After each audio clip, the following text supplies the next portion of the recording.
Sangli police दलाकडून शिवसेनेचे माजी शहर प्रमुख विराज बुटाले आणि गणेश लोखंडे या दोन शिवसैनिकांच्यावर सांगलीचे अंबाबाई तालीम संस्थेचे अध्यक्ष संजय भोकरे यांच्या खुनाचा कट रचना म्हणून त्यांच्यावर गुन्हे दाखल करून त्यांना अटक करण्यात आलेली आहे। मुळात विराज बुटाले हे हॉटेल व्यावसायिक आहेत, गणेश लोखंडे हा वीट वाळू विक्रीचं काम करतो, त्याचबरोबर त्याचा नारळाचा व्यापार आहे।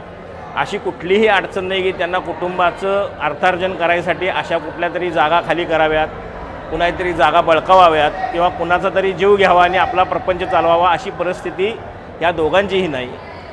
शिवसेनेचा जिल्हाप्रमुख म्हणून जिल्हा पोलीस खात्यानं केलेल्या ह्या आरोपांचा आणि ह्या गुन्ह्यांचा मी पहिल्यांदा फेटाळून लावतो, कारण जे पदाधिकारी माझ्यावर गेली अनेक वर्ष काम करतायत ते शिवसैनिक आहेत, ते लोकांच्या अडीअडचणीसाठी धावून जाणारे आहेत आणि त्यांची पार्श्वभूमी बघितली तर त्यांच्यावर अद्यापही कोणतेही गंभीर स्वरूपाचे गुन्हे नाहीत। विराज बुटाले यांच्यावर जर असेल तर एखादा राजकीयच गुन्हा असेल, गणेश लोखंडे यांच्यावर किरकोळ मारामारीचे काही गुन्हे आहेत, त्यांच्याकडे जर वेपन प्रशासनाला सापडला असेल तर ते आर्म ॲक्ट खाली अटक करू शकतात।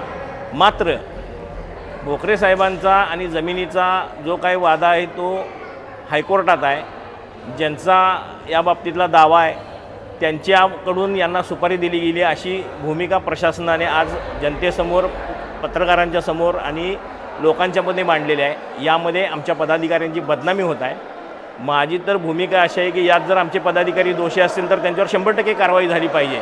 मात्र जर त्यांना अडकवण्याचा प्रयत्न असेल तर शिवसेना म्हणून पक्ष आणि शंभूराज काटकर या कुटुंबियांना कधीही वाऱ्यावर सोडणार नाही। या पदाधिकाऱ्यांच्या पाठीशी ठामपणे उभा राहणार आणि ज्यांच्या बाबतीत हा प्रकार घडलेला आहे किंवा पोलीस प्रशासनानं स्वतःहून सुमोटो हा गुन्हा दाखल केला आहे, हा गुन्हा दाखल करत असताना किमान ज्यांच्या बाबतीत हा खुनाचा कट रचला किंवा ज्यांचा खून करण्याचा प्रयत्न केला त्यांची फिर्याद असणं गरजेचं होतं। पोलीस प्रशासनानं स्वतःच्या सुमोटो अधिकाराखाली पोलीसच फिर्यादी आहेत आणि पोलिसांनी तो गुन्हा दाखल केलेला आहे। मी पहिला जिल्हा शिवसेनेच्या वतीने या घटनेचा निषेध करतो आणि या प्रकरणात पोलिसांनी खरंच शेवटपर्यंत जावावी ही भूमिका मांडतो।